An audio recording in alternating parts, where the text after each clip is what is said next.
we are. And off we go. We are streaming. There's nobody here. Just me. No. Okay. Robert showed up. Yes, we are live. No, I know we are live because I see it. Hey, Jason, how's it going? So, yes, we are live. We just got in. Hello. Looks like it's Gilbert. And everything should be going up and well. Got a warm one today.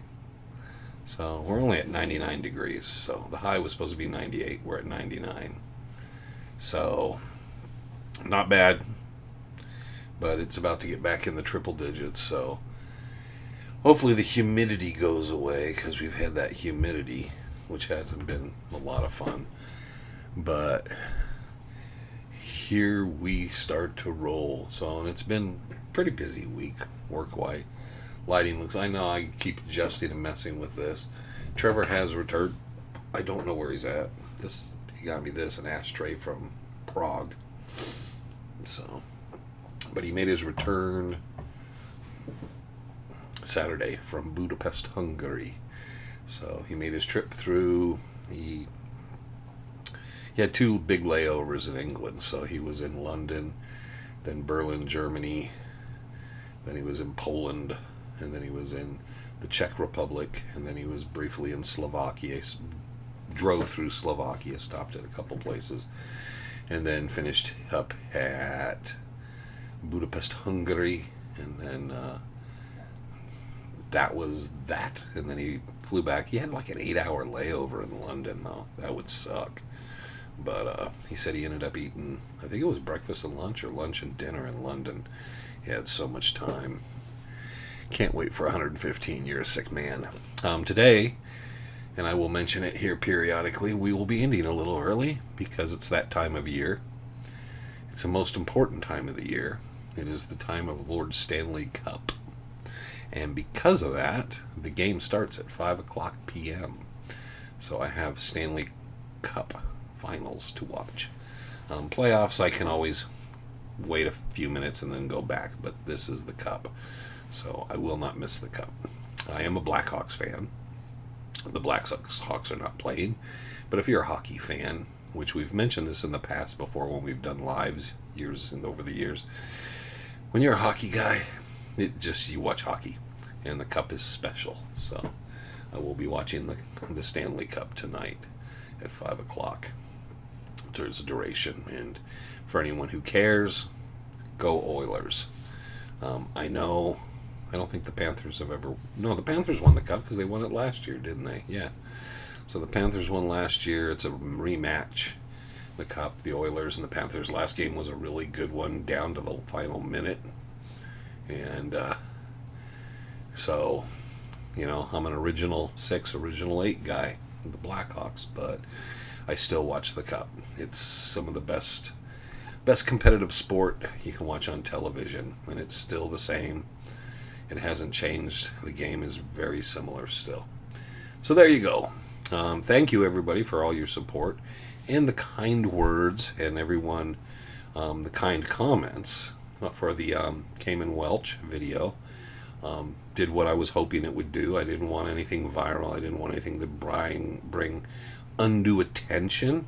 It wasn't meant to be for anyone but people interested in that particular story and that region of the mountains. Like I said, and I mentioned in the video, anytime someone got a little... there was no crossing the line. If you got close to the line, I just deleted the comment. The idea was for the family and everyone. Cayman's mother commented on there, and a number of other people, Mike Cotter and people who knew him. I wanted to keep it definitely on the high road. And it was not about a mystery. It wasn't about a conspiracy or nothing else. It was just what it was. And so but I think it came out well. It came out just the way it should be. That's such an old thing, Ed. I went to a fight in a hockey game. The fights are not very, there's no big drawn out fights anymore. And that was always such a, but it's generally they play. I think there's as much fighting and bickering, except here. If you put a hockey player in a ring with a basketball player, guess who's winning that one? Hockey guys are tough. They are tough, and they play bloody, and they don't need to flop on the floor, and they don't need to roll around. And you see the guy sitting over on the bench because the puck got under the helmet and got him underneath the cheekbone. He doesn't even put ice on it. He just basically goes back out and plays. Hockey players are tough. Hey, David, what's up? So, yeah, we got the Cup, which should run through the week. Hopefully the Oilers take it in 4. That would be nice, wouldn't it? And we get done with that. And so, if it was the Blackhawks, I'd be wearing my Blackhawks sweater. But I don't have a Panthers or an Oilers one. But I go for the Oilers because the greatest hockey player ever lived, Gordie Howe, could be in that conversation, but he's just simply not Wayne Gretzky. If you are of the age and era and you watch Gretzky play, you realize that was a very unusual, one-of-a-kind player that finessed and was so much different. What does he have, something like 60-some-odd records in hockey? He hasn't played for 20-some-odd, 30 years, and yet he has, like, most of the scoring records still because no one probably could ever touch what he did. He is just unique to what it is, and so there. So to me, it was always, but Gordie Howe's up there if you're talking like a Mount Rushmore, definitely. Baseball, I was a big Ryne Sandberg guy. Anyways, we're getting into sports and that other stuff. Been reading The Great Soul. The history behind it is good. The problem is the Q&A of the court case kind of drove me down because it sounded like to me a bunch of quacks trying to sell a bill of goods, and I got kind of worn out on that, so I skipped some of that stuff to get back to the stuff, the history and the Dutch hunters and the stuff that I thought worked really good. So it is a book if you can find it and you can get it. You don't pay an arm and a leg in for it. It's a good book. It's worthwhile. So I didn't pick anything up this week because I've been working through a number of different books sitting here and rereading. I don't know what I just dropped. I just dropped a whole bunch of stuff. Who knows what that was? I'll have to pick it up and find out what it was. But I've been reading this Don Quixote, so I've been going back through that. So I do. That's one of those books I like to go back to time and time again.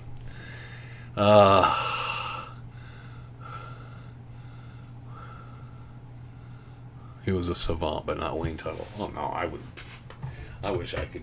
Man, that delay, the way he could just kind of hold that puck and that flip, man, and the assist, unselfish player. No, incredible player. And that's one of those things, I always tell people there are certain players that if you didn't see them, it's very, very difficult to explain how much better they are than other players. And you just go, no, they were just so different mindset, the way they, and he wasn't a huge guy or a big guy or a strong guy or this or that, no, but so, and it's always nice to see him on there, the great one, because they bring him in to do commentary because it is the Cup, and secondly because it's the Oilers, and he won 4 cups with the Oilers. So there you go. Enough about the hockey for right now. So we're eating up time, but yeah, it was a busy week. We had last week or so, and it gets mixed, but yeah, I've been talking to Frank, Larry Akins. Larry's not in here yet. He's probably at work or he's forgotten. But Larry Hedrick, Shoes, because I do a weekly check-in with Shoes. I think I talked to Ron last week and Phil Reinhardt last week. So there's been just different people I've been touching base with here and there, and through the week. So it's been the phone calls and that, and then busy at work. And then I did a visit with Greg Davis and picked up a bunch of material from Greg, and Greg's doing quite well. So he was getting some new lights installed, but I made a visit there for my how is Larry done? You're saying, I think you're meaning Hedrick. Seems fine. He's very, very old. I don't mean that bad way. But yeah, Larry's got to be in his mid-late 80s. He's got to be 86 or 87, 85, somewhere around there. So Larry's definitely up there. I think if he doesn't do much, he's doing well. So let's put it that way, I'm sure. I know he had some health concerns about a year or so ago, and he was in it. I remember a couple times I saw him, he was not doing well. I was wondering how bad a shape he would end up in, but he seems to have recovered and doing quite well. So we just have very kind of like, I don't think anybody really talks to him, because I always ask him, and I kind of give him news and filter through and let him know kind of what's going on. But he was never really a Dutch hunter and never really a superstitions guy. So that was through his relationship with Tom in the 90s and 80s and 90s. And so, Larry was never, he comes out to the rendezvous now, but, Larry was not part of that crowd. So, most everybody knows him though. But I call him just to make sure he's doing okay and how he's doing. There's fewer, and everybody deserves a little love. So I hope he appreciates it. Who knows? Maybe he just could give a crap and can't wait to get off the phone with me. But he always picks up. So there we go. Did you ever run across a booby trap? There's weird stuff in the superstitions that people did intentionally to try to do stuff. I wouldn't say Indiana Jones type booby trap. And I know that I was told in Peters Mesa up there in several areas that Robert Simpson Jacobs, Crazy Jake, buried some dynamite, but he also some blasting caps. So that would be a booby trap if you came in there with a shovel and messed with the wrong stuff. But there you go. So, and if we're not gonna bait. Okay, hi frog. Not gonna bait today.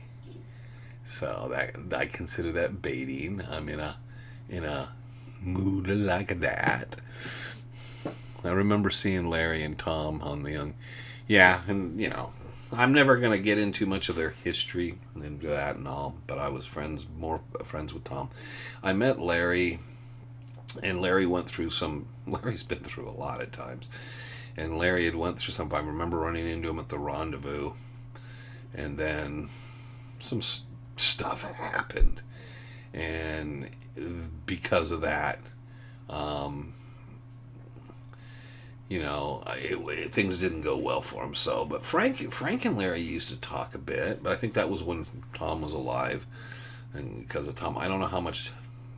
Again, I'm not going to get into their personal relationships and all. I know, So, but once a number of certain people were gone, I stayed in touch with Larry just to kind of make sure he was doing okay. So everybody knew how Larry was. So, when I do my round, I make sure that I say something to the extent of like, hey, I talked to Hedrick last week. He's doing fine. Oh, okay, good. But again, it's difference, and I have feet in several different areas, so it's different for me. Because like, as far as the museum and certain things are concerned, I have my foot in there, and knowing Larry through and that end. Through the Dutch hunters and those circles, and searching and spending time in the superstitions, that's an entirely different group. The Dons Arizona is a very different group, uniquely to all that. So there's not a lot of crossover in some stuff. So the rendezvous is probably the biggest crossover whatsoever, and the museum's never really been kind to us.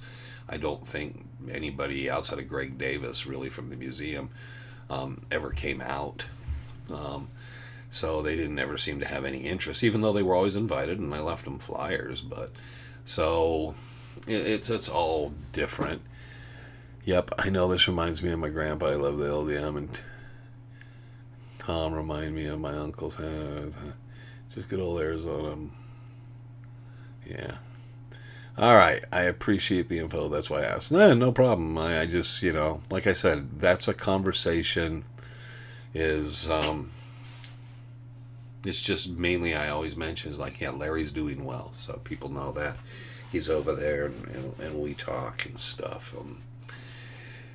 like I said, it's different. And Larry should never make an enemy of me. I know too much. So, anyhow, so there you go. Yeah, but he's doing well for where he was a year or so ago. And I think he felt, I think it's just once you get to a certain age, it's tough. And you just don't have those people, that you used to think coming by, and all the social circles. Most of them can't drive maybe anymore, or don't have a license. But it's different, so I like to stay in touch with them. And I talk to them probably every 2 to 3 weeks. And we have a nice conversation and go over some of the same things, because I'm dealing with people in their 80s and 90s, and so it can be repetitive, but it's good to talk to them, and I like to do that. So, and that's, that outreach to the older Dutch hunters is something that was done for many, many years, and there's a few of us that try to do it and kind of make sure everybody's doing all right. I didn't realize you own a fender with a reversed headstock. It's a Hendrix model. Yes, I have that left-handed neck on that one, and all the pickups and everything are reversed on it too. It was one of those commemorative models. It's pretty cool. It sounds different because of the pickup arrangement and everything else. It has a really kind of fuzzy, dirty sound, so I play it once in a while. But yes, Woody is still panning. The last time I took it to him, he was still teaching classes and everything else. So yeah, it's got a fat 70s head. You can see it next to the 90s Strat sitting there. It's got that big old fat head. I'm in the process of making something similar. Okay. Woody will never stop panning, pans in his sleep. He probably actually does. But no, I haven't talked to... I've been actually supposed to call Woody because there's a business proposition for him through someone, and I got to get that settled. It's not anything I'm going to benefit from, but Woody and someone else, we're going to benefit mutually having a partnership. So I got to get a hold of him and get that settled and get some things so they make the connection and all that goes. Want to go to Revis and Iron Mountain when the weather cools. How is this area? It's fine. It's fine. It's a little cooler area. Little more higher, very little, but it's a bit higher elevation. Revis is a bit more, but it's nice up there. I mean, you'll get some snow. I've never been up there when it's been like covered, heavy snow, but it will snow up there. It can get cold. It's a nice area. So it's kind of like anywhere in the Superstitions, outside of possibly Peralta Trail to Fremont and maybe Garden Valley. Those might be the two areas you're going to run into the most people that people do normal hikes, and a little bit maybe through Garden Valley, Black Mesa Loop back out First Water. But Hackberry it's not. There's times I've been gone up through Garden Valley up into Hackberry and stuff. There's places you just don't see a person the entire day. I remember a lot of trips we never saw a single person on the trail. Perfect weather, nice, and so the only time I've really seen people on the trail that I would say it was busy was probably Garden Valley and Fremont Saddle. And I've seen Fremont Saddle can be crazy. There can be lines of people. I don't know. When the ranger's there, I don't know how they do that. I guess they just come in groups of like 12 or 15, and then they all bunch back together, because they come in through there, and then I see a line of like 60, 70 people from a church or something coming up through there.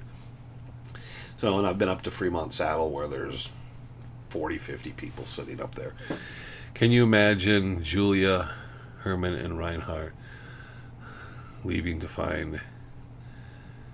Well, they went in before that. They made several trips, but I think it was...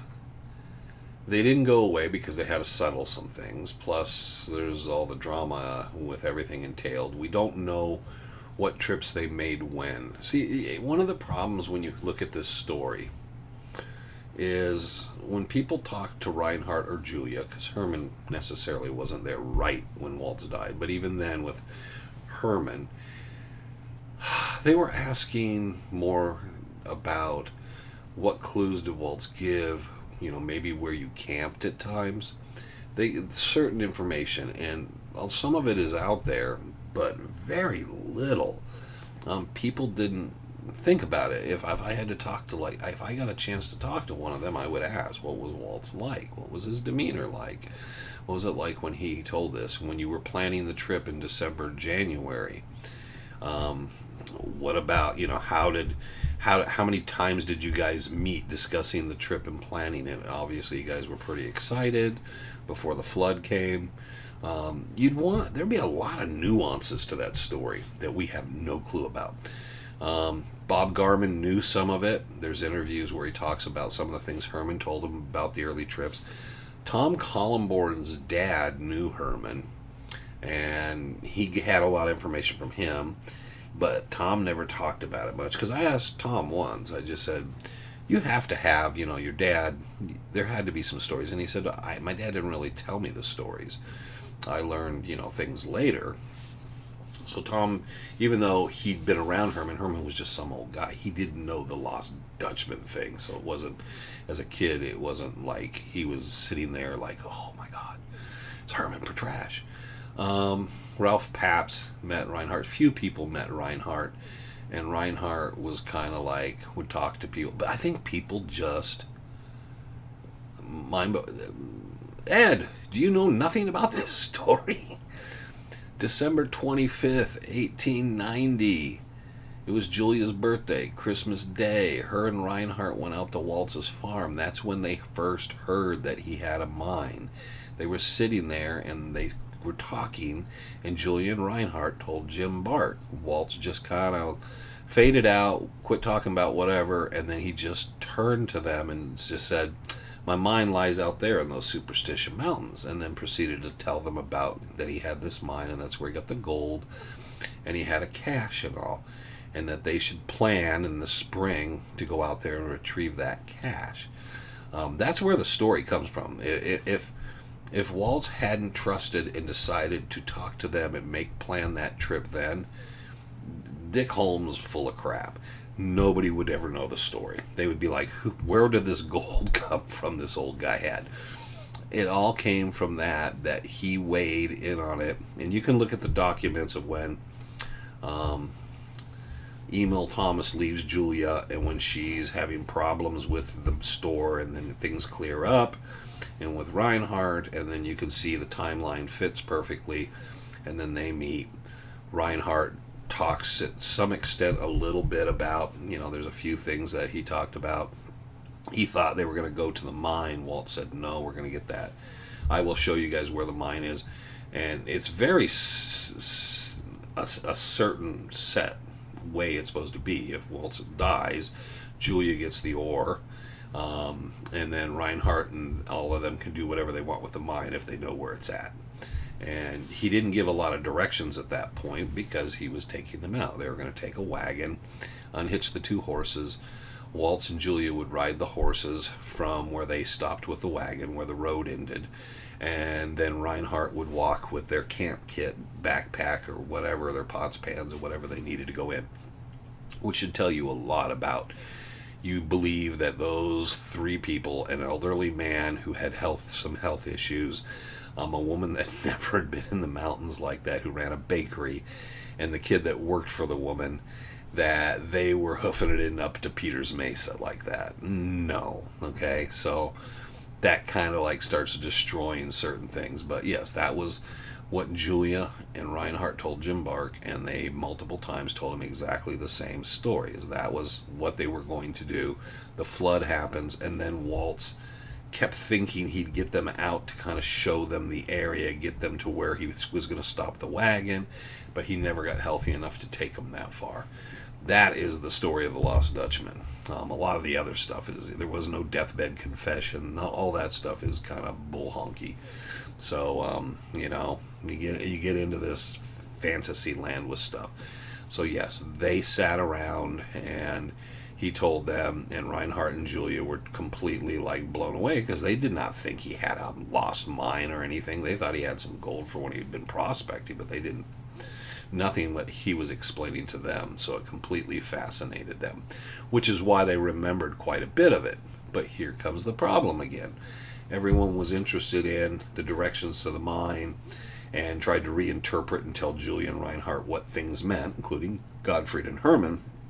Nobody really wanted to know the story of Jacob Waltz and everything, the nuances of it.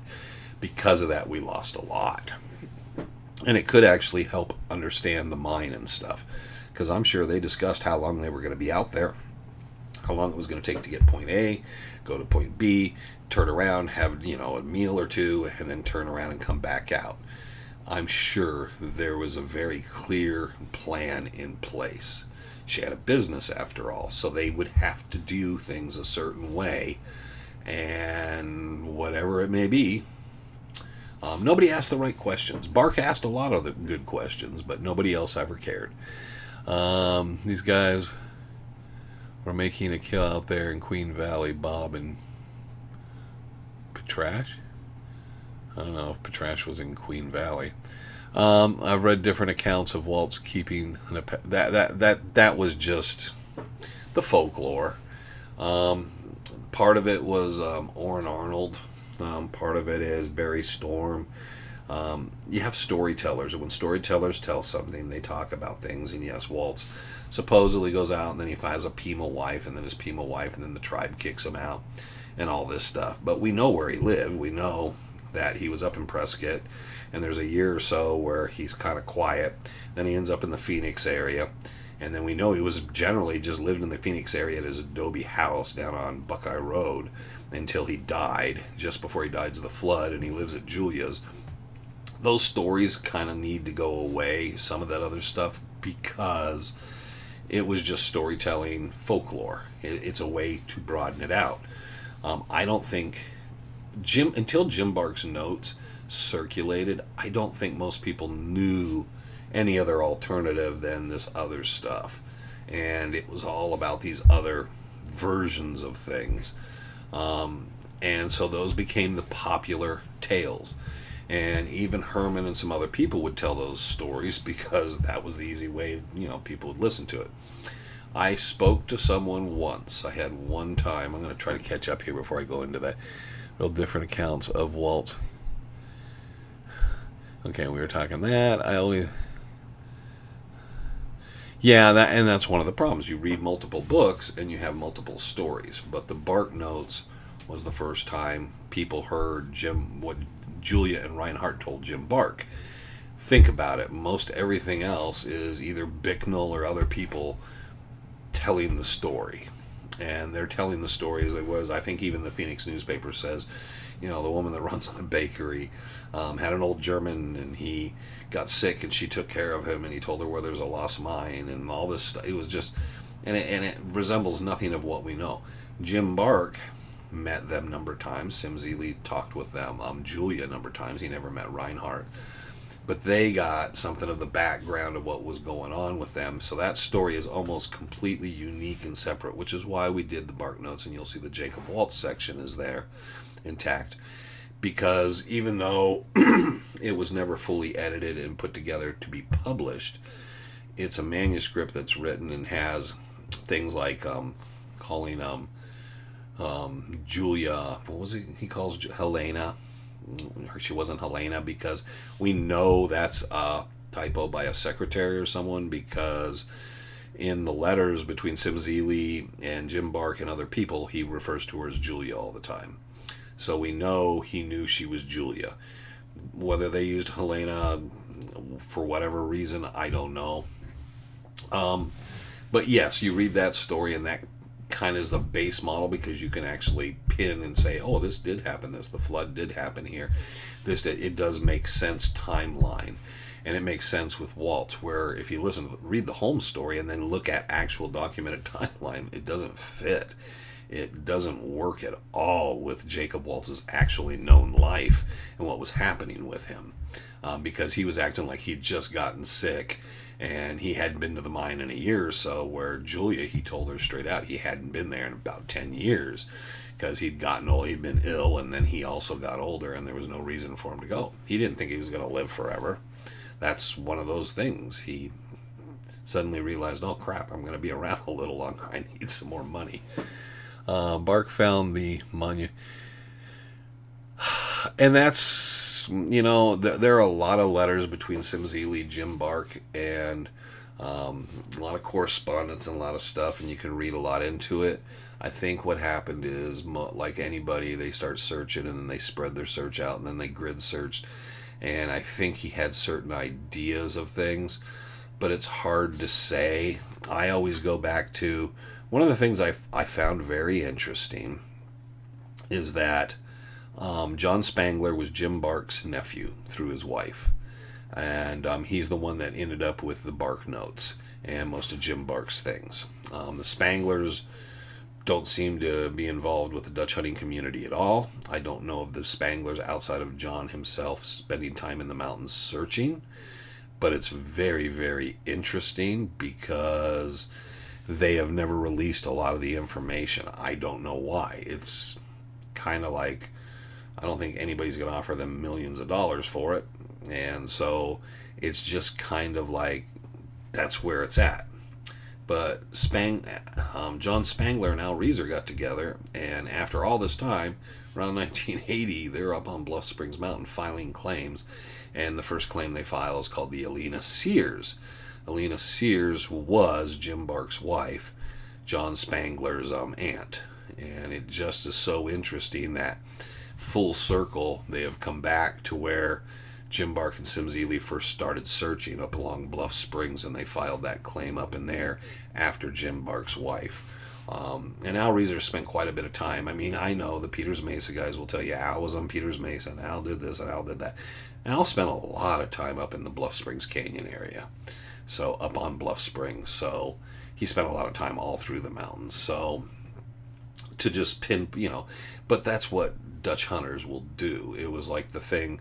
I was reading books and where people were talking how Reinhardt, he got kicked off Peters Mesa by Tex Barkley for searching for the Lost Dutchman up there, and all this stuff. All the Peters Mesa guys have all these conspiracy stories up there. And then one day I'm reading something and I realize it's talking about Barkley and having a run-in with Reinhardt. And I knew Reinhardt and Herman had a lot of interest in Bluff Springs Mountain. And it says Barkley was talking about some of Barkley's interesting things he'd seen on Bluff Springs Mountain, and it mentioned he had kind of scooted Reinhardt out of there a couple times, making him feel like he didn't really appreciate him up there. And I thought, well, that's the same story as this other story, but how come? But it's, hey, if it doesn't fit your area, change the story to fit your area. And then that'll convince people, won't it? Which is why you have the history you have. So when you start going through files and you start realizing this guy shows up in 1945 and he talks to a bunch of old timers, and now this guy has got this whole different story. Well, it's hard to accept a lot of it because he's getting second, third hand information from people that weren't in the know. And I have always said you need to always kind of look and kind of see what works with that original timeline. And Jim Bark's notes really do fit really well with what happened in the time. I don't know what it would have turned out like if it would have been more folklore and stuff, but you can sit there and with the editorial changes you have to make with certain names and certain things, you suddenly realize it does fall into place and actually meets that. There are a few things that kind of make you go, but at the same time, you realize there was a lot more information he had that he wasn't putting in the manuscript because he was still at the end of his search. So that's the thing I've always said. I've never met a person that saw the material. People got material from the Ely Northcutt family, Sims Ely's family. But as far as the Jim Bark material that would have been with the Spanglers, no one has ever brought any of it forward. I reached out to a couple, did some very nice things, and asked, do you have a copy of this? Do you have one of them was a Superstition Mountain journal that had an article on John Spangler, and I talked to him and I said, do you know?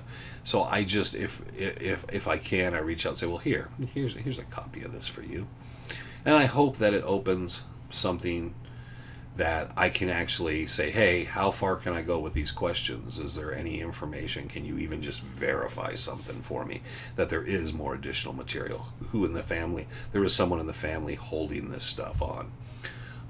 There's still a possibility someday. That is, what I always hope to do. I don't expect the mother lode, because to get Jim Bark's files and whatever he had personally that he believed, and the notes and material he used for that manuscript, to get all that material would be just mind-blowing for all of us, because there would be a lot of nuances, a lot of little things none of us ever really even thought of that would be in there, because it's not a second, third hand story. He got the story firsthand from Julian Reinhardt, and he actually knew who Waltz was, so you're dealing with someone almost right there in the time and place. Yes, Ironwood Stumps, that was up in, I think, Horse Country. He went in. And that was his thing, is always trying to interpret and understand. Sometimes it's confusing because we don't have all the information he had. But I saw in a letter, one of the letters once, where Bark said, we just kept spiraling and spiraling out till we were nowhere near where we started searching. And he said part of it was his relationship with Sims Ely. They just had a great time searching for the Dutchman and all these different stories. Because remember, the Bark Notes is not just the Lost Dutchman mine. It's probably 50 or 60 different stories from the mountains that interconnect. Yo, what's up, Dallas? So that's where it gets really interesting, as you read and you find the crossovers. And then with Ely's book, there's some crossovers there that you don't run into normally. Hey, Jax, everybody's wondering what I'm doing, so they want I'm distracted what that noise is. It's you. All right, man, your breath stinks. Yeah, you just burped it. Oh, there's Rocky. Okay, that's the whole gang's in. All right. So, anyways, it's Dallas, and so, but that's that. It's one of the reasons we put up that first. And I don't know what part of the Bark Notes Trevor got to before he stopped. I wanted to put the full length, because if you saw all of it and the different chapters, they cover a lot of different stories that you read from various books up till the 1920s. It's about Adolph Ruth period. And I think some of the last trips Bark made, he was still working on the manuscript. And when he visited with Gus Barkley, Tex Barkley, he was finishing that manuscript. And that was part of what he was getting his firsthand information from Barkley about stuff.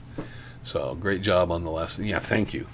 And like I said earlier, for anybody who's joined us since then, there was no line to cross. I decided anybody that got too close to the line of anything but good taste for the family's sake, I just deleted the comments. It's not a conspiracy. It's not a mystery.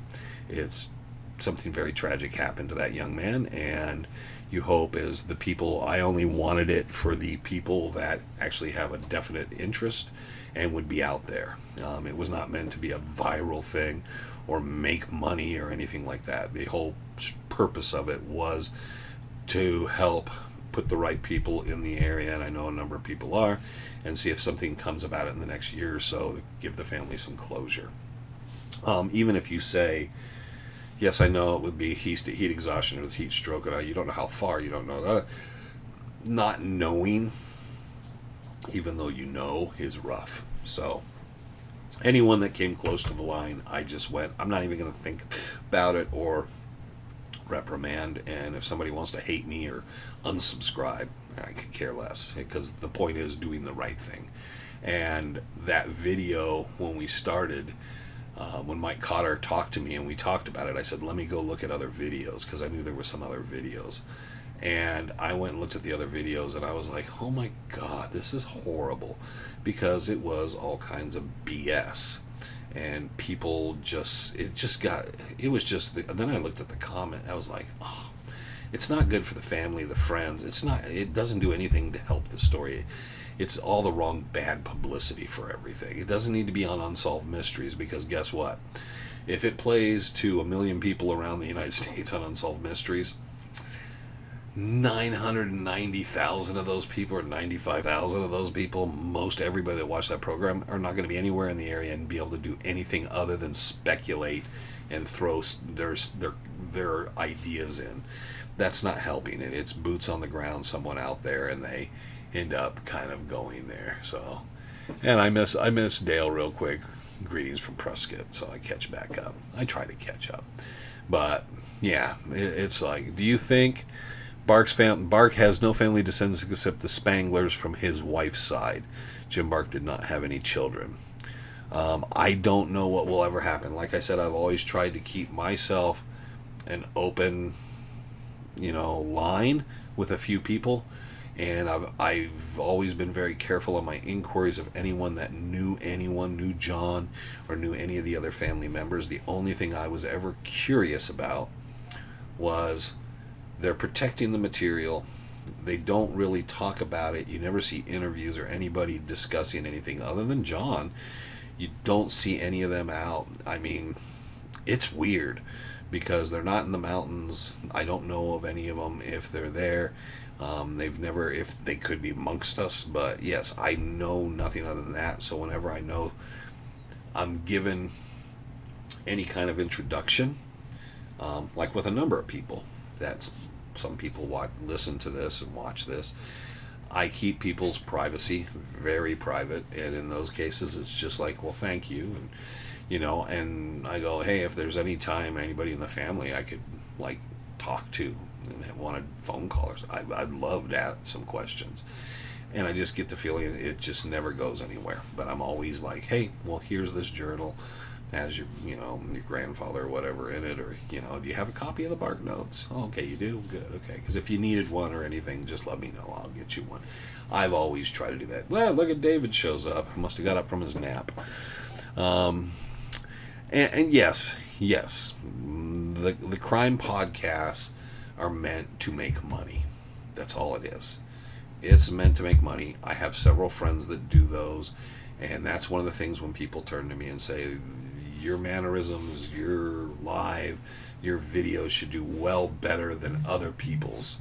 And I don't mean to be taking shots at anybody that does anything Superstition Mountain, but I tell the truth here. And I tell the truth as I see the truth, which could be different than what you believe in, but it's what I believe in. I'm not going to BS you. And I will always talk about documents and information and where you can find what I'm talking about. And I'll tell you where I got the story from and where it was. I'm trying to be very upfront and very detailed in it. I think I tell a good story, but I'm also trying to tell a true story without saying, oh, this is a true story from the files of Wayne Tuttle. I'm not trying to play games. If I played games, and Trevor and I tried to make dramatic titles and dramatic this and dramatic that, it would benefit us. And the algorithms would pick us up. People are going to pick up on, me, the mysterious and terrible death of, and I just don't do that. That's not my thing. And I don't want to do that because, unlike the people that do the murder mysteries, conspiracy theories, do this stuff, and people that comment on them and get totally involved and say crap, I've been out on search and rescue stuff, and that's not a happy place to be. You don't want to be the person that finds the body. You want to help. You hope it's someone else. You hope we find something. You hope it's someone else. It's not a pleasant place to be. So, so to dispel all that, the people that get all find a body that's pretty ripe out in the desert, and then suddenly there's a lot going into you because it's a finality, it's a very unpleasant thing, it's just a very sad thing. And I don't care who you are, you just and you have to understand it's not something you want to do. But I've seen people on search and rescue, and they go out and they walk out and they have conversations and they're wandering and stuff, and I'm looking around seeing all kinds of stuff. And I realize they think they're focused on it, but they're not really. They're not honed in. Their heart's in the right place, but it's just But yes, the YouTube stuff is the worst because it doesn't do anybody any favors. And I will say that about a lot of channels. This channel, as far as the Lost Dutchman and what we say and do here, tries to make a difference and correct the errors and mistakes. Other people lie to you, and they're lying to you because they've gotten away with lying forever. And some of them are my friends, and it's unfortunate that you have friends that will stretch the truth and lie and storytell, and you just try not to straighten things out without using their names. There you go. Is that the best way to put it? So yes, if I'm gonna bullshit you, I'm gonna tell you up front. I'm gonna tell you I'm gonna bullshit you. So about the Bark Notes, have you read any version after the Yes, I've read several of the early Reezer versions. There's no real difference. No real difference at all. I'm supposed to give you a phone call, David, and never did. I'm sorry. It's my apology. It's been busy at work. My work goes by X amount of hours in the work week, and this week I ended up at 76 hours, I think. So, and I fortunately finished up, so I don't have anything this weekend, but yeah, so I've been like hammered. And it's been like that for a number of weeks. But the differences are subtle of people who made typos in certain things, and people put some things out of order that was weird. But Probert does some editorial changes and makes some footnotes. But other than that, I have one of the early Al Reezer ones that someone copied, and it's not much different than the Probert, other than what Probert added to it. And I would say if you have the versions, it just doesn't change it. The manuscript was written kind of the idea to publish it, not to give away too much, and I think probably what happened is John Spangler was very interested in continuing the search, and Northcutt Ely might have been still, and because of that, everything was held back. And then later, Northcutt Ely's too old, and even though John was still out there, they borrowed the Bark Notes to help Sims ghostwriter and Sims to write his book. That's pretty much that. No, it's fine. I'm still just keep making that list. Have you seen the supposedly Stone Corral at Angel Springs? Stone Corral at Angel Springs. I've seen one of them. The Stone Corrals, there's a lot of them through the mountains that they built up. Usually they build them with wood. I'm trying to think of the distinct one at Angel Springs. I think I remember one there. I'd have to look through and see a picture of Angel Springs that I took that shows it. But I'm thinking I know, because I did make a number of trips up through to see the Rogers Canyon ruins and go up to Angel Springs. Then I got kind of brought in enough where I realized, the DeGrazia stuff was burned out here, and then they took everything with them, and then DeGrazia hid stuff other places. So it's a great campground if you want to make a trip to stay overnight and stuff. Angel Springs is a beautiful place. I hope it still is. I don't know how much the fire damaged it and stuff, but that is a great trip with the ruins and different things. So if you're looking at a backpacking trip when it's cooler out, that is a beautiful trip up in there. Oh, do you know what? The Indian Woman's Gold? Which story? Because there's tons of those types of stories of Indian women in the gold. That's kind of like the folkloric thing where there's probably some true stories and then they build storytelling stories. So I don't know which one you could be speaking of in any way specifically. That was like a general thing of, do you know anything about German prospectors? Oh, you mean Jacob Waltz? Do you mean this guy? Do you mean that guy? Andy Sinbad was a German prospector. I think also was, who was his partner? The guy that was Andy's partner. I'm looking at the time, making sure we're going to be wrapping up here soon in a few minutes. Stanley Cup playoffs. Not playoffs, Stanley Cup tonight. Carl Broderick. He was from Germany, and he was a prospector. So we do have that one to Bob Ward. If I pulled the files out about Indian Woman's Gold or that, because he got the Sleeping Squaw story. Indian women like to kind of tell people where there's gold. Old Indians like to too. There's a lot of those kind of stories. Jim Bark had one in there. Sleeping Squaw's a good one. I have to tell that one sometime, but I always wanted to tell that one when we went out in the mountains, because there's two separate sites. There's one where I think could be interrelated to it, and another one where other people think it's interrelated, and they both have certain elements that are definitely make you feel like it could be there. I know in both sites someone dug something out and took it. So it's like, wow, what a great coincidence. There's two possible sites and both someone got to first. I know I read it in the, okay, well, that's old Indian woman. Yeah, I couldn't help you in generalization there. Sorry, bud. Finally caught you in live. Yeah, we're almost done. I usually watch the replay. Have a great day. Yep. Hey, no problem, man. Always join us. So, can we safely assume the LDM is no more than. Well, that's my thing, is like, well, you'd have to look at the wagon roads and stuff. That's been my assumption for the last maybe 15 years, is how far could they get? But again, we don't have. I'm sure Jim Bark knew more details. And again, why so much about the board house and this and that, and then they go in at first water and they end up in Marsh Valley. None of this, but then we're told, well, people told, Julia things, and Julia got in her head to go look. So did they even go in and start looking? Because they were in Hog Canyon at first. They're out at Hog Canyon, then they're down back in, and then they're going down probably Bull Pass and down into Needle Canyon and Marsh Valley, and it's like, it doesn't make a lot of sense. Jim Bark probably knew a lot more about the who's and whys of that, but again, we don't have that material. I don't know if we'll ever see it. If we ever see that material, it'll change the narratives again. But that would be from that family, not someone, oh, here, I wrote it up myself and I'm going to pretend it's, Hopefully we're done with those people, because that was a really great disservice at the turn of the century, around 2000. Late 90s and early 2000s, there was a great disservice several people did by just making and falsifying information and creating even more problems that I have to sit back and sometimes work through my head to remember where that came from.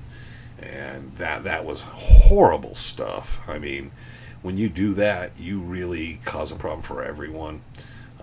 I don't think they should be hung, drawn, and quartered, but they should have been publicly really, really got more than they comeuppance than they did. Not sure if he was one of your stories, but I heard about some Greek priests being out in the sea. That was Tom. Tom took a picture of some guys at First Water, I believe it was. Was it First Water or Peralta? And they were out there, and he talked to them. They just went out just to walk down the trail a little and look around because of, the Superstition Mountains. They wanted to see what it was about. They didn't know anything about the history of the mountain. I think they met Tom. That's what I think I remember the story was, because there was some priests. Tom met them, took a picture of them, and then took a picture of them with their backs to him, looking down the trail. And that was the picture he shared or he sent to people, because that, Tom loved to stir the pot. And that's what I remember about that. I remember they're Greek. Frank would know the story. Frank doesn't watch this anymore. Frank has nothing to do with most of this stuff anymore. He's not even on Facebook. Quit messaging him. Frank left Facebook. He might pop in once in a blue moon, but Frank doesn't care about Facebook anymore. Frank is so over all the drama and the people that send him stupid stuff that he's done. Did the canyon names ever even exist back then? And there's some, but the Forestry Service built a lot of that up. So the ranchers had names for areas. So, which is why a lot of the areas are named after ranchers, right? Makes sense. Looking again. Okay, we got a couple more minutes here if anybody throws something in. Did the canyon, yeah, back then. So, yeah, there was a rancher named Peters, and I remember Tom talked about that. But there was a rancher named Peters. That's why you have Charlie Boy and you have LaBarge. And a lot of those. Iron Mountain is Irian Mountain. I've talked about that. He was a rancher in that area. So with the guys that ranched in those areas, a lot of places and canyons and things were named after. And there's a Willow Springs up near Hackberry, and there's a Willow Springs is in West Boulder. But the first Willow Springs is actually what you call Peralta Springs, which doesn't really run anymore. But at Peralta Trailhead, that's Willow Canyon, and Willow Springs is right there. That's what Willow Springs was back in the early days. So, and the actual there's a mining claim there, but there's a newspaper report. I don't know if it's in this day in the Superstitions or one in the future, but where we talk about, the newspaper mentions Willow Springs is booming and people are throwing lots of claims down. There was a lot of gold claims in that area. So there you go. Adam Stewart was in that area. Peters Mesa. That was Peters. Guy, it was a rancher whose last name was Peters. So it wasn't after the Patrashes. Their name was Patrash. And if they called someone Old Pete, they wouldn't call it Peters Mesa because they weren't calling him Pete. That was kind of like one of those things where people just started assuming, I think, because I asked Tom and Tom said it. And I think if you read the Columborn Chronicles, which are free online, you'll find where he mentions that there was a rancher named Peters, and that's who that was named after. So when the Forestry Service started putting the names in solid, that was it, Charlie Boy, because Black Mountain was Charlie Boy Mountain, and you had Peters Mesa, and all those areas seemed to be named after ranchers. And then there's certain colors or certain areas, and the ranchers just basically, what do you call that? We call that. So Robert Irion had a ranch out by Iron Mountain, and then they misspelled his name, and it's now Iron Mountain. So there you go. Rogers Canyon, you get it. Day's ride from the Board House, Weaver's Needle, is really only 2 hours. What was the ride back before there was trails? That's why I say Bias Butte seems like a day's ride. Was Fremont Saddle named after Fremont, the scout? I think so. And like I said, it was just they probably sat there. Pauline Weaver. Weaver's Needle did have its name early on. All right, hello, Wayne. Thank you for covering Cayman's. Thank you. No problem. This is Mother. Thank you. And we talked about it earlier, and you can go back and look at it. We kept the bad comments out. I'm very thankful that we were able to do that. So, and I'll wrap up kind of on that for her sake right now. But it really was just Mike wanting to come out and talk at the rendezvous. He did a great job. We had a little conversation. And I really didn't want to do a video because I didn't want it to be this viral bullshit, mysteries, unsolved mystery crap. And I just turned to him and I said, could you get his uncle, Cayman's uncle, to talk about it? And he said, I'll ask him. And then he said, he'll talk to you. And I said, that's all I want. I said, I let him tell what happened that day. And we just needed to explain what the temperature was and how the conditions were. That was it. And I didn't think it needed anything other than that. And then I kept my word, is just put it out. And then on top of it all, any comment that, like I said earlier, you'll find if it came close to the line, I just deleted it because nobody needs to be messing with that. That's, for you and your family. It's hopefully we can bring some closure. But we reached the people that are out there, and that's the people we need to reach. Where does Jack San Felice? Where does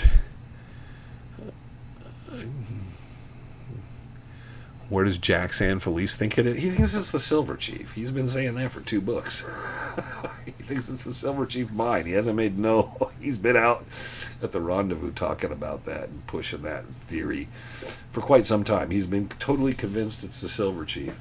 And he continues to try to keep building on that. I think he hasn't been in the mountains, except for stopping by the rendezvous. He hasn't been out there for a long, long time. So, but yeah, he fully believes it's the Silver Chief, known as the Pit Mine, up down there. So, and it's all covered up. They backfilled it and filled it in so nobody get hurt. If you'd ever been out there, been down in it and all, you'd have very different thought process than he has or other people have. But hey, it's that's part of everybody's speculations. All right, Ed, I will play the guitars. I will get to everything. I got to get to the hockey game, though. See everybody next time. Thank you so much. Thank you, Cayman's mom. Thank you, Larry and everybody else for everybody kicking in and helping out on everything. And we will be back Monday with our next story, which will go back to a treasure hunting story for all of you. And hopefully everything turns out well. Have a great weekend. Great rest of the week. Stay out of the heat. Get out of the mountains. It's going to be triple digits. It's time to stay in the air conditioning. Stay home and do your research and put your time in. Read a good book. Thank you, everybody. We will catch you the next time on Legends Live. Have a great night.